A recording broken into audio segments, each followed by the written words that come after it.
இது சரியான ஒரு குடும்ப வாழ்க்கையான அமைப்பு இல்ல. இத போய் நம்ம எதுக்கு கமெண்ட் பண்ணிட்டு, எல்லார் வீட்லயும் 1000 பிரச்சனை இருக்கும். இது எதுக்கு நம்ம கேட்டுட்டு, அப்படிதான் நானும் இருந்தேன். அப்படிதான் நானும் இருக்க விரும்புறேன். ஆனா வந்து இவ்வளவு பிரச்சனை போயிட்டு இருக்கும்போது, ஒரு பொது வெளியில அ த்ரிஷா அவர்கள கூட்டிட்டு வந்தது வந்து ரொம்ப ஷாக்கிங்கான ஒரு விஷயமா இருந்தது.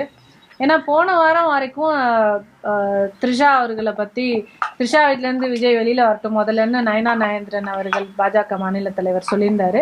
அதுக்கு நானே கண்டனம் தெரிவித்து பேசியிருக்கேன். உங்களுக்கே தெரியும். எப்படி அப்படி பொதுவெளியில ஒரு நடிகையோட பெயரை குறிப்பிடுவீங்க?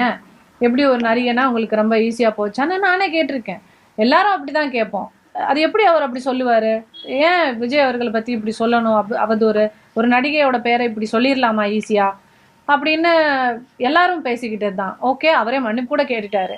அண்ட் அவங்க விஜய் அவர்களோட ஒய்ஃப் சங்கீதா கூட ஒரு நடிகையோட ரிலேஷன்ஷிப்ல இருக்காரு. தேவைப்பட்டால்தான் அந்த நடிகையோட பேரை சொல்லுவேன். அவங்க ரொம்ப கண்ணியமா ஒரு அறிக்கை கொடுத்துருந்தாங்க. இவ்வளவு பேரும் இவ்வளவு கண்ணியமா நடந்துட்டு இருக்கும்போது மேடை ஏறி மகளிர் தினத்தன்னைக்கு இவ்வளவு பெண்ணியம் பேசி கண்ணியம் இல்லாம ஒரு ஒரு ஒரு கல்யாணத்துக்கு த்ரிஷாவே கூட்டிட்டு வராருன்னு சொன்னா நாளை இன்னைக்கு சமுதாயம் வந்து எப்படி பார்க்கும்? இதை ஒரு நல்ல ஒரு ட்ரெண்ட் செட்டிங்கான விஷயம் கிடையாது. அவர் வந்து ஒரு சின்ன பையன் 18 வயசு குமரன் ஒரு ஒரு ஒரு நடிகை கூட்டிட்டு வந்து வர்றாரு, ட்வின்னிங் பண்ணிட்டு வர்றாரு அப்படின்னு சொன்னா அது யாரும் சின்ன பசங்க என்னமோ பண்ணிட்டு போறாங்கப்பா அப்படின்ற அந்த ஒரு இதுல பார்ப்பாங்க. he is going to become a leader. நாளைக்கு ஒரு சிஎம் ஆகணுன்ற ஒரு கனவோட இருக்காரு. மக்கள் அவ்வளோ கனவோட இருக்காங்க அவரை சிஎம் ஆக்கணும்னு. அப்படி ஒரு எண்ணத்துல எல்லாரும் பார்த்து உங்களுக்காக உழைச்சிக்கிட்டு இருக்காங்க அவ்வளோ பேர். நீங்க உள்ள இருந்து பார்க்குற உங்களுக்கு தெரியாது உங்களுக்கு பின்னாடி எவ்வளோ பேர் எவ்வளோ உழைப்பு போட்டுட்டு இருக்காங்கன்னு. ஒன்றும் இல்லை, ஒரு நாளைக்கு உங்க ஆஃபீஸ்க்கு வந்து போறதுக்கே ஒரு பெண் நிர்வாகியா எனக்கே எவ்வளோ டைம் ஆகும். இங்கேருந்து எல்லா வேலையும் முடிச்சுட்டு இங்கேருந்து போய் அங்கே போய் பார்த்து ஒரு மீட்டிங் போகணுன்னா கூட எங்களுக்கு அவ்வளோ டைம் ஆகும். கட்சியிலையோ எதுலேயும் யாரும் எதுக்கும் பே பண்ணுறது கிடையாது.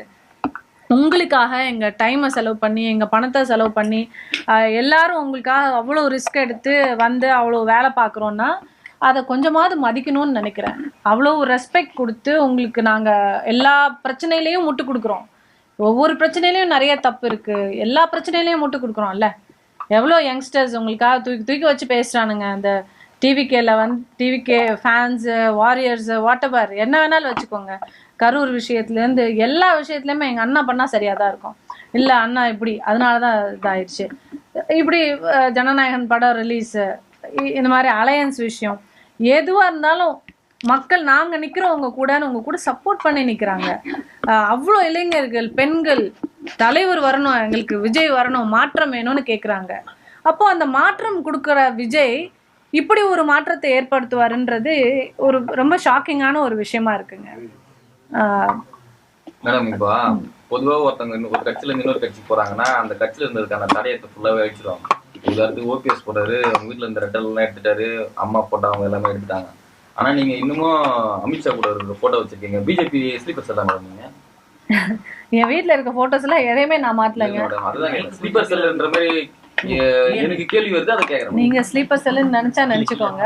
எனக்கு அது தாய் கட்சி. நான் அதுக்காக எல்லாத்தையும் அழிச்சு நான் ஒன்றும் பொதுவெளியில வச்சுக்கலாம். என் வீட்டுல என் ரூம்ல வந்து நீங்க எடுக்கிறீங்க, நான் வந்து பொதுவெளியில வீட்டு கேட்ல வச்சிருக்கேன் அப்படின்னு சொன்னா அது பொதுவே வீட்டு கேட்ல ஒரு போர்டு இருந்தது, அது இருக்கான்னு பாருங்க போய். அது இருக்காது.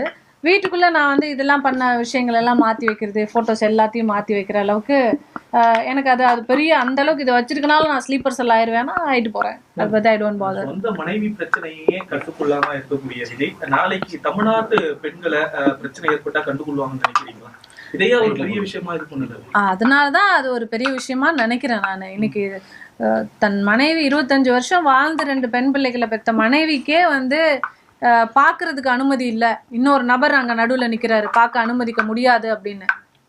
அவங்க அம்மா அப்பா போய் பார்க்க முடியல, நடுவில் ஒரு நபர் நிற்கிறாரு, அந்த நபர் பேரை நான் தேவைப்பட்டா சொல்லுவேன், நடுவில் ஒரு நபர் நிற்கிறாரு பார்க்கக்கூடாது அப்படின்னு. அப்போது விஜய் என்னவா இருக்காரு? விஜய் நீங்கள் யார்? ஏன் உங்களுக்கு இவ்வளோ போர்வை? எதுக்காக இவ்வளவு ஒரு தடை, இவ்வளோ பேரியர்ஸ்? பாடிகார்ட்ஸ் உங்களோட செக்யூரிட்டிக்கு, பட் பாடிகார்ட்ஸை மீறி இவ்வளோ பேரியர்ஸ் வச்சுருக்கீங்களே, உங்ககிட்ட யாரும் வர விடாமல். எதுக்காக இதெல்லாம்? ஓகே, இது வந்து பெரிய ஆக்டர்ஸ் எல்லாம் வந்து அந்த மாதிரி ஒரு சர்க்கிள் வச்சுப்பாங்க, கிட்ட யாரும் இது பண்ண விடாமல் மேனேஜர் இருப்பாங்க, பிஆர் இருப்பாங்க, இவங்கள மாதிரி இவங்க தான் அப்படின்னு இருக்கும். பட் ஃபேமிலி கூட க்ளோஸாக இருப்பாங்க. ஃபேமிலி க்ளோஸாக தான் இருக்கும். நீங்கள் சூப்பர் ஸ்டார் ரஜினிகாந்த் அவர்கள்லாம் எடுத்துக்கோங்க, வெளியே வர்றதுக்கு அவ்வளோ ரெஸ்ட்ரிக்ஷன்ஸ் இருக்குது. அவரே வெளியே வந்தால் இன்னைக்கு வரைக்கும் நீங்கள் எல்லாரும் போகிறீங்க, எல்லாரையும் காரில் விண்டோவை இறக்கி எல்லாருக்கும் ஹாய் எல்லாரும் எப்படி இருக்கீங்கன்னு கேட்டு போகிறாரா இல்லையா? அதாங்க சூப்பர் ஸ்டார். அதாங்க ஒரு நடிகன் கிட்ட வந்து மக்கள் வேறு எதுவுமே எதிர்பார்க்கல. நீங்கள் வந்து உங்கள் சொத்து பணத்தெல்லாம் எங்களுக்கு கொடுத்துட்டு போங்கன்னு கேட்கல மக்கள். உங்கள் மேலே ஒரு ஃபேன் ஃபாலோவர்ஸாக ஒரு ஃபேண்டம் இருக்குது அப்படின்னா எல்லாரும் எப்படி இருக்கீங்கன்னு அந்த அந்த ஹீரோ வந்து கையாட்டிட்டு போயிட்டாலோ அது வந்து அன்னைக்கு வந்து அந்த டே ஃபுல்லாக இவங்களுக்கு ஹாப்பியாக இருக்கும். நம்ம பார்த்து ரசித்த ஒருத்தர் நம்மளோட ஹீரோ சார் நம்மளுக்கு கையாட்டிட்டு போயிட்டாருன்னா அதை கூட நீங்கள் செய்ய மாட்டீங்க, அந்த விண்டோவை இறக்க மாட்டீங்க. ஏன்? அதுக்குள்ளே என்ன இருக்குது? எதுக்காக இந்த மர்ம வாழ்க்கை? எதுக்காக இந்த போர்வை? இதுதான் என்னோட கேள்வி. தேர்தல் நெருங்கி வர நேரத்துல என்னுடைய தனிப்பட்ட விஷயத்த நான் பாத்துக்கிறேன், நீங்க கட்சியில கான்சென்ட்ரேட் பண்ணுங்க விஜய் பேசுறாரு. அது நிறைய டைவர்ஸ் நடக்குது, ஆனா விஜய் மட்டும் ஏன் கான்ட்ரவர்சி ஆகுறாரு அப்படிங்கறதும் கொஸ்டின் இருக்குல்ல. புரியல. என்னோட தனிப்பட்ட விஷயத்த நான் பாத்துக்கிறேன், தொண்டர்கள் நிர்வாகிகள் நீங்க கட்சி விஷயத்துல பாருங்க, மக்களுக்கு நல்லது செய்யுங்க, என்னோட விஷயத்த நான் பாத்துக்கிறேன், அது ஒட்டுலன்னு விஜய் பேசியிருக்காரு. டைவர்ஸ் நீங்க நிறைய நடக்குது, ஆனா அது விஜய் நடக்கும்போது மட்டும் ஏன் அது கான்ட்ரவர்சியா மாறுதுன்னு நினைக்கிறேன். அததான் நான் சொல்றேன். டைவர்ஸ்ங்கிறது பெரிய ஆட்கள்ல இருந்து சின்ன ஆட்கள் வரைக்கும் எல்லாருக்கும் நடக்குதுதான். எல்லா இடத்துலையும் என்ன நடக்கும்னா மனைவியோட வாழ்வாங்க, நடிகை போய் கம்ப்ளைண்ட் கொடுப்பாங்க. நம்ம தமிழ்நாட்டில் பல வருஷங்களாக பார்த்துட்டு இருக்கோம், நடிகை தான் கம்ப்ளைண்ட் கொடுத்து இந்த லீடரை வந்து அங்கே கூப்பிட்டாங்க இங்கே கூப்பிட்டாங்க, பஞ்சாயத்து இன்னைக்கு கோர்ட்டில் கேஸு, இதெல்லாம் நடக்கும், பார்த்துருக்கோம். பட் ஆனால் மனைவியே போய் கோர்ட்டில் கேஸ் கொடுத்து எனக்கு வாழ்க்கை இல்லை, எனக்கு வீடு இல்லை, எனக்கு சரியான வருமானத்துக்கான இது கொடுக்கல, அவர் என்னை ஹவுஸ் அரெஸ்ட் பண்ணி வச்சிருக்காருன்னு சொல்கிறது இதுவே ஒரு முதல் முறை லீடர் மேலே கொடுக்குற கம்ப்ளைண்ட் இல்லையா? இதுக்கு முன்னாடி யாராவது லீடர் மேலே எந்த மனைவியாவது கொடுத்துருக்காங்களா? 2 மனைவி 3 மனைவி கூட வச்சுக்கிட்டவங்கலாம் இருக்காங்க, நம்ம பார்த்துருக்கோம் லீடர்ஸ். பட் சுமூகமாக தானே 3 மனைவியோட கூட வாழ்ந்துட்டு இருந்தாங்க. ஒரு மனைவியே வந்து கம்ப்ளைண்ட் கொடுக்குறாங்கன்னா இது என்ன மாதிரியான ஒரு விஷயம்? கண்டிப்பா அது அவங்க 2 பேருக்குள்ள உள்ள ஒரு விஷயம் தான். அது ஏன் பொது வெளிக்கு வந்து இன்னைக்கு இவ்வளவு பேர் டிஸ்கஸ் பண்றோம் அப்படின்னு சொன்னா இது ரொம்ப ஒரு ஒஸ்டான ஒரு விஷயம். அடுத்தவங்களோட பர்சனல் லைஃப்பை வந்து நம்ம பப்ளிக் லைஃப்ல வந்துட்டு பேசுறது. பட் பப்ளிக்கா நீங்க த்ரிஷாவை வெளியே கூட்டிட்டு வந்தனால தான் பேசுறோம். உங்களை ஒரு லீடரா மதிச்சு நாளைய சமுதாயத்தை வழி நடத்துவீங்கன்னு நம்பி நிச்சயமா நிச்சயமா ஒரு நடிகையோட தொடர்பு இருக்குன்னு மனைவி கேஸ் கொடுத்திருக்காங்க. அந்த சமயத்துல அவங்க பேரை குறிப்பிடல, அவங்களாவது நாகரிகமா பேரை குறிப்பிடல, நீங்க பேரை ஆளையே கூட்டிட்டு வந்து காட்டுறீங்க. நிச்சயமா நிச்சயமா அதுக்காக தான் பண்ணிருக்காங்க. ஒரு பெண்ணை மன உளைச்சலுக்கு ஆளாக்கணுன்றதுக்காக தானே. ஒரு மனைவி நீ வந்து ஸ்டேட்மெண்ட் கொடுத்துருக்கும் போது நட்பா கூட இருக்கலாமே, நீங்க எல்லாரும் நல்லா கேட்டீங்க, நட்பா கூட இருக்கலாமே, உண்மையான நட்பு. இப்ப எனக்கு ஒரு நண்பன் இருக்கிறாரு அப்படின்னு சொன்னா அந்த நண்பன் வந்து தப்பா நம்மளை நினைக்கிறாங்க நம்மளோட மனைவி அப்படின்னு சொன்னா பொது வெளியில நம்ம 2 பேரும் ஒரு கல்யாணம் வருது வாயம் போயிட்டு வருவோம், அந்த நண்பனோட போக மாட்டோம். உண்மையான நட்பா இருந்தா வேணாம் உன் வீட்லயே 1000 பிரச்சனை இருக்கு, எதுக்கு நீ தனியா வாப்பா நான் தனியா வரேன் அப்படி சொல்றது தானே மரியாதை. ஒரு பெண்ணுக்கு அழகு அதுதானே. ஒரு நல்ல குடும்பம், நம்ம நண்பனோட குடும்பம் நல்லா இருக்கும்னு நினைச்சா அந்த பெண்ணோட மனப்பக்குவம் அப்படிதானே இருக்கணும். கொள்கை தலைவர்களை வேலுநாச்சியார் அஞ்சாலம்மை போன்றவர்களை கொள்கை தலைவர்களா வச்சிருக்காரு. அது பிரகாரம் விஜய் செயல்படுறாருன்னு நினைக்கிறீங்களா? அது பிரகாரம் செயல்படலன்றனாலதான் நான் இவ்வளவு தூரம் பேசுறேன். நைனார் சார் வந்து திரிஷா வந்து ஓபன் ஸ்டேட்மெண்ட் கொடுத்தாங்க, நேற்று பார்த்திபன் சாருக்கும் திரிஷா ஓபன் ஸ்டேட்மெண்ட் கொடுத்தாங்க. அப்படி நடிகை விஜய் வைப்பு திரிஷாவை தான் பேசுனாங்கன்னா திரிஷா ஓபன் ஸ்டேட்மெண்ட் கொடுத்துருப்பாங்கல்ல. நம்மளா யூகித்தின் அடிப்படையில் நம்மளே அதை பத்தி பேசணும். இப்ப யாரு நம்மெல்லாம் யூகிச்சு திரிஷான்னு கொண்டு வரலங்க. இப்ப நம்ம எல்லாம் ஏன் இந்த பேரை நம்ம ஓபனா சொல்றோம்னா அவங்க தான் கூட வராங்க. கூட வந்ததனால நம்ம எப்படி அதை முடியும்? கூட வந்தனால தானங்க சொல்ல முடியும். வேற யாராவது நடிகை ஆக்கலாம் அவங்க மனைவி குறிப்பிட்டது வேற மனைவி குறிப்பிட்டது வேற இன்னொரு நடிகை வரும்போது இப்ப நம்ம அதை பத்தி பேசுவோமா அப்படிங்கறது ஒரு ஃப்ரெண்ட்ஷிப் பாண்டிங். சரி ஓகே, நாளைக்கு இன்னொரு கல்யாணத்துல இன்னொரு நடிகை கூட்டு வர்றாரு, நம்ம இந்த நடிகை தான் அப்படின்னு நம்ம டிஃபெண்ட் பண்ணவோ ப்ரூஃப் பண்ணவோ நமக்கு வேலை இல்லை. புரியுதா? அவர் ஒரு லீடர், நீங்க ஒரு லீடர். நீங்க ஒரு லீடர், உங்க மனைவி உங்க மேல இவ்வளவு அக்யூசேஷன்ஸ் வச்சு மக்கள் என்னடா நம்ம லீடர் மேல இவ்வளவு சொல்றாங்க, நம்ம அண்ணன் நல்லவருடா, நம்ம அண்ணன் மேல இப்படி பழி போடுறாங்கன்னு எல்லா பசங்க பார்த்துட்டு இருக்காங்க உங்களை. அப்படி இருக்கும்போது நீங்க வந்து ட்வின்னிங் பண்ணி ஜாலியா கப்பலா வர்றீங்க. ஓ அண்ணன் ஜாலியா இருக்காரா அப்படின்னு ஏற்றுப்போமா? அண்ணன் கோவா ட்ரிப்பு போறாரு, ஓகே அதை பத்தி கேள்வி கேட்கக்கூடாது, யாரும் பேசாதீங்கடா, அண்ணன் ஜாலியா இருக்காரு. இங்க பிரச்சனை பயங்கரமா போய்கிட்டு இருக்கிறா, அண்ணன் இப்ப இந்த ஊர் ட்ரிப்பு போயிருக்காருடா, அண்ணன் ஜாலியா இருக்காருடா, இப்படி எடுத்துப்போமா? தமிழக மக்களுக்கு நாளைய இளைஞர்களுக்கு அது நல்ல எடுத்துக்காட்டா? 1000 பிரச்சனை போயிட்டு இருக்கு, இங்க சிபிஐ என்கொயரி போயிட்டு இருக்கு, அங்க படம் ரிலீஸ் ஆகல, நீங்க ட்ரிப்பா போயிட்டு வந்ததெல்லாம் டிக்கெட் மேற்கொண்டு எல்லாத்தையும் எடுத்து போட்டு காட்டினாங்க, அதெல்லாம் வெளியே வந்துச்சா? அதெல்லாம் கேள்வி கேட்டோமா? யாராவது அதெல்லாம் கேள்வி கேட்டோமா? Okay, no personal, okay. அதெல்லாம் நமக்கு தேவையில்லாத விஷயம். கட்சி செயல்பாடு ஓடுதா அவ்வளோதான் நமக்கு. பட் அதெல்லாம் யாரும் பேசல. அன்னைக்கெல்லாம் எதுவும் டிபேட் ஆகலை. என்னைக்கு உங்களை நம்பி இத்தனை மக்கள் வந்துட்டு இருக்கோம், பெண்கள் எல்லாம் உங்க மேலே உயிரை வச்சுருக்கோம், அண்ணன் எங்கள் அப்பா என் பிள்ளைகளுக்கு மாமா அப்படின்னு பேசி உயிரை கொடுத்து உங்களுக்காக பார்த்துட்டு இருக்கோம். நாளைய சமுதாயம் உங்களை சிஎம்மா உட்கார வைக்கணும்னு நினச்சிட்டு இருக்கோம். கூலா ஒரு நடிகையை கூட்டிகிட்டு வந்து உட்காந்துட்டு இருக்கீங்க. என்ன சொல்ல வரீங்க மக்களுக்கு? மேடம், விஜய் கட்சி ஆரம்பிச்சு டிவிக்கேன்னு ஆரம்பிச்சார். சோசியல் மீடியாவில் வந்து பார்த்தீங்கன்னா திரிசா, விஜய், கீர்த்தி சுரேஷன் போச்சு. இப்போ இந்த சம்பவம் நடந்தது அது ஒத்து போகுது நீங்கள் நினைக்கிறீங்களா? நான் அவ்வளோலாம் யோசிக்கலைங்க. இந்த சம்பவத்துக்கு யோசிக்க உடனே வந்து இதுக்கு அப்ரிவேஷன் என்னவா இருக்கும், இந்த நடிகை சொல்றேன். நடிகைகளை அப்படி கேவலப்படுத்துறதும் நான் விரும்ப மாட்டேன். இந்த நடிகையோட பேரை ஏன் சொல்றோம்னா அவங்க தான் கூட வர்றாங்க. இவ்வளவு பெரிய விஷயம், அவர் அவ்வளவு பெரிய லீடர், தமிழ்நாடே கொதிச்சிட்டு இருக்கு. இந்த மாதிரி ஒரு சம்பவம் அவர் மனைவி கொடுத்துருக்காங்கன்னு இவ்வளவு கொதிச்சிட்டு இருக்கும்போது அந்த அம்மாவுக்கு தெரியாதா?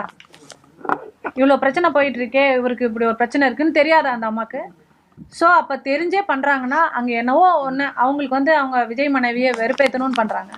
இதுக்கு விஜய் உடந்தையா?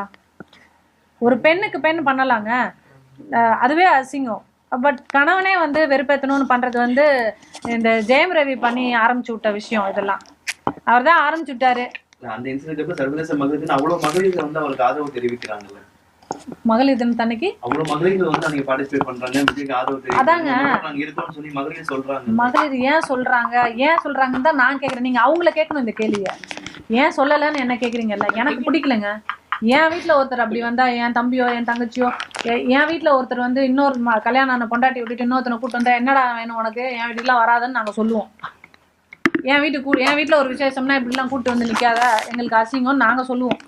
அந்த வீட்டு பெண்கள் அந்த மனப்பக்குவத்தில் இருக்காங்களான்னு எனக்கு தெரியாது. ஸோ அவங்க ஏற்றுக்கிட்ட பெண்களை நீங்கள் போய் இங்கெல்லாம் கை தட்டினீங்களே, உங்கள் அண்ணனுக்காக கை தட்டினீங்களே, அப்போ உங்கள் வீட்டில் ஒருத்தர் வந்தால் ஏற்றுப்பீங்களா அப்படின்றத அந்த பெண்கள் கிட்ட கேட்கணும், என்கிட்ட கேட்கக்கூடாது அந்த கேள்வி. இதுக்கெல்லாம் பின்னாடி திமுக ஆளுங்கட்சி தான் இருந்து செயல்படுது. எல்லாத்துக்குமே திமுக தான் இருக்குதுன்னு சொன்னால் என்னங்க?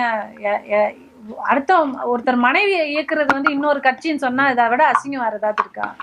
ஏன் அப்படி அசிங்கப்படுத்துறீங்க? அவங்க சங்கீதா ரொம்ப டிக்னிஃபைடாக வாழ்ந்துட்டு இருக்காங்க.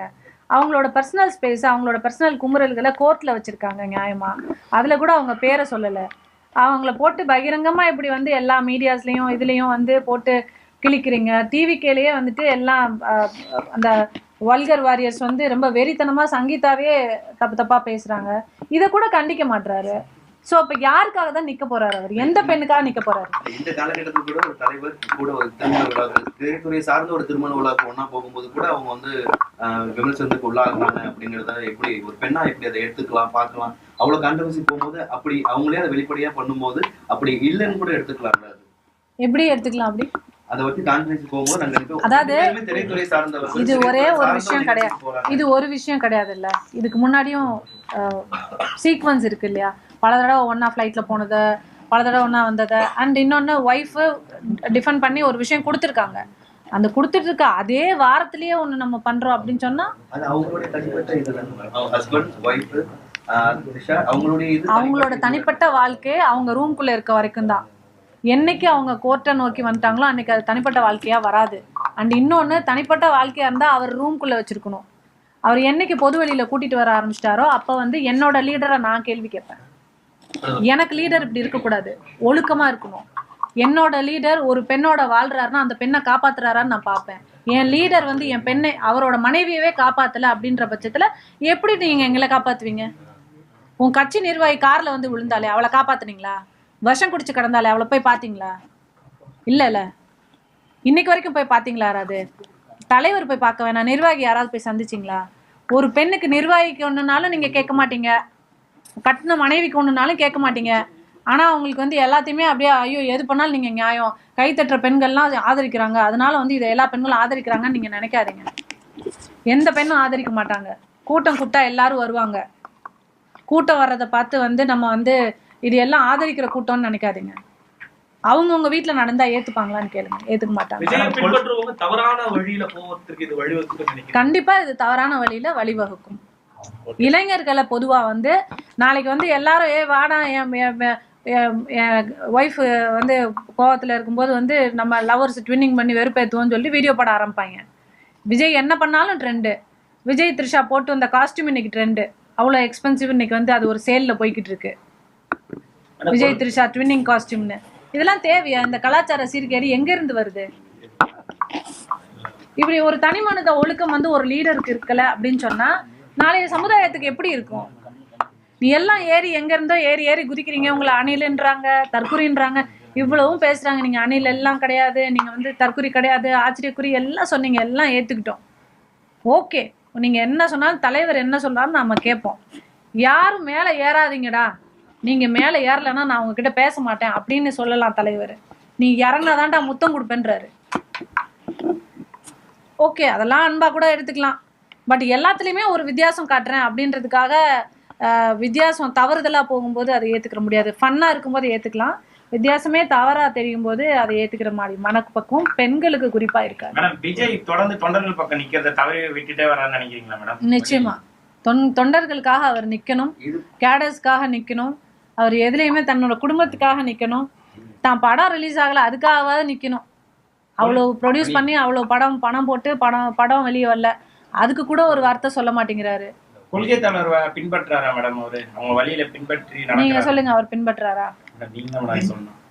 எனக்கு தெரிஞ்சு இல்ல, அதனாலதான் நான் இந்த அறிக்கை கொடுத்திருக்கேன். இது தொடர்பா யாரும் தொடர்பு கொள்ள முயற்சிங்களா? விஜய் சந்திக்க முயற்சிங்களா? இல்ல இப்ப இது தொடர்பா உங்க மேல நடவடிக்கை எடுத்தா என்ன பண்றீங்க அடுத்த கட்டமா? எதுவா இருந்தாலும் எனக்கு அதை பத்தி ஐ டோன்ட் கேர். அவரை சந்தித்து இதை உங்களுடைய கருத்தை அவர்கிட்ட சொல்ல முயற்சி அவர் மனைவியே அவரை சந்திக்க முடியல, நான் எப்படிங்க சந்திக்க முடியும்? நீங்க எதுவும் முயற்சி பண்ணீங்களா? நீங்க என்ன ஆனாலும் தலைகீழா போய் கார்ல விழுந்தவளே பார்க்க முடியல. நான் கார்ல எல்லாம் விழுக தயாரா இல்ல. எனக்குன்னு ஒரு மரியாதை இருக்கு, அதை காப்பாத்திக்கணும்ன்றனால நான் அதெல்லாம் ட்ரையே பண்ணல. மேடம், இப்போ அந்த டைலாக் ஒன்று இது பண்ணிட்டு வராங்க, எங்க போனாலும் இது ஒரு ட்ரெண்டாவே ஃபாலோ பண்ணிட்டு இந்த ஓம் சக்தி பராசக்தி அது போல தொடர்ந்து பேசிட்டே வராங்களா மேடம்? அதே மேடம் மேடைகள், அரசியல் மேடைகள் அதான் சொல்றேனே, அவர் பொருள் எடுத்து அவரே அடிக்கிற மாதிரி வந்து நிறைய மீம்ஸ் எல்லாம் வந்து அவருக்கு போட்டுட்டு இருக்காங்க. இதெல்லாம் தேவையா? என் தலைவரை அப்படி எல்லாரும் தாக்குறது எனக்கே தாங்க முடியல. என் தலைவர் இன்னும் கரெக்டாக இருக்கணும்னு நான் நினைக்கிறேன். அவர் சரியான வழிநடத்தல போகணும். அவரை சுற்றி இருக்க சர்க்கிளில் கொஞ்சம் நிறைய ஒரு பேடான ட்ரெண்ட் செட்டிங்க்கு போகுது அவரோட விஷயங்கள்ன்றது அவருக்கு புரியணும். எளிதில் அவரை சந்திக்க முடியல, அது மாதிரி ஒரு விமர்சனம் வைக்கப்படுது. எல்லாருமே ஒரு புகார் தெரிவிக்கிறாங்க. ஒரு குறிப்பிட்ட சின்ன வளையத்துக்குள்ளேயே இருக்கிறாரு. யார் நிர்வாகிங்க போய் தொண்டர்கள் கூட சந்திக்க முடியாத ஒரு இது நிலை இருக்குன்னு அது உங்களுக்கு இருந்ததா மேடம்? நீங்க பயணிச்ச வரைக்கும் இருந்ததுங்க. எல்லாருக்கும் இருக்கும். அந்த நபர் யார் மேடம்? அம்மா அப்பா கூட பார்க்க முடியல. யார் அந்த சார்னு முதல்ல கண்டுபிடிக்கிட்டு அதுக்கப்புறமா யார் அந்த நபர் நான் சொல்றேன். இவ்வளவு வெளிப்படையா பேசிட்டு அவங்களையும் சொல்லிட்டு எல்லாருக்கும் தெரிய வருங்க. எல்லாமே ஒரு நாளைக்கு எல்லாத்தையுமே all in one box open ஆகாது, ஒவ்வொன்றா வரும். கட்சி நடத்த போறாரு அவரு நிறைய இன்னும் போராடுறதுக்கு இருக்கு. இன்னைக்குதான் த்ரிஷா வெளியே வந்திருக்காங்க, இனிமேல் ஒவ்வொருத்தரா வருவாங்க. நீங்க இனி தொடருவீங்களா? நீங்க விலகுறீங்களா? நான் விலகுறேன்னு சொல்ல, நான் என்னோட சப்போர்ட் என்னைக்குமே தாவைக்கா கொண்டு தலைவர் அவர்கள் நல்லா வரணும்னு நினைக்கிறேன்.